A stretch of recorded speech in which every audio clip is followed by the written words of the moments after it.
एका खासगी रुग्णालयात गंभीर वैद्यकीय निष्काळजीपणाचा आरोप समोर आला आहे। 35 वर्षाच्या महिलेला केवळ गर्भाशयातील गाठ काढण्यासाठी दाखल करण्यात आले होते, परंतु शस्त्रक्रियेनंतर तिचे संपूर्ण गर्भाशय काढून टाकल्याची माहिती उघड होताच मोठी खळबळ उडाली आहे।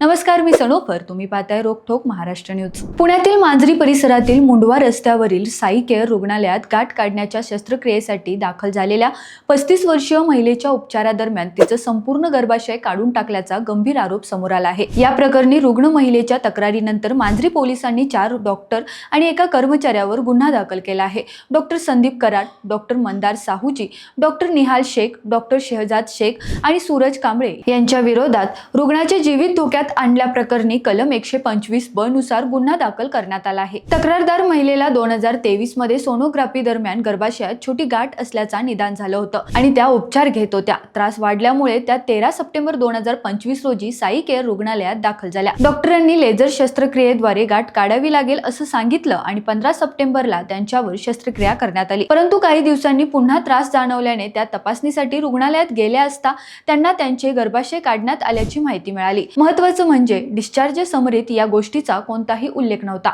महिलेने डॉक्टरांना विचारणा केली असता समाधानकारक उत्तर न मिळाल्यामुळे त्यांनी पोलिसांकडे तक्रार केली। तक्रारीची गंभीर दखल घेत पोलिसांनी संमतीपत्र, शस्त्रक्रियेची कागदपत्र आणि वैद्यकीय अहवाल मागवले। तज्ञ डॉक्टरांची चौकशी समिती नेमण्यात आली।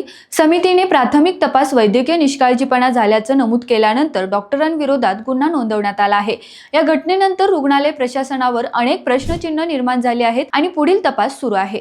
या प्रकरणाने पुन्हा एकदा खासगी रुग्णालयामधील उपचार पद्धती आणि रुग्णांच्या संमती प्रक्रियेवर गंभीर प्रश्न निर्माण केले आहेत। तपास सुरू असून तज्ञ समितीचा अंतिम अहवाल अत्यंत महत्त्वाचा ठरणार आहे। अशाच महत्त्वाच्या अपडेट पाहण्यासाठी रोकठोक महाराष्ट्र न्यूज चॅनेलला सबस्क्राइब करा, लाईक करा आणि शेअर करा।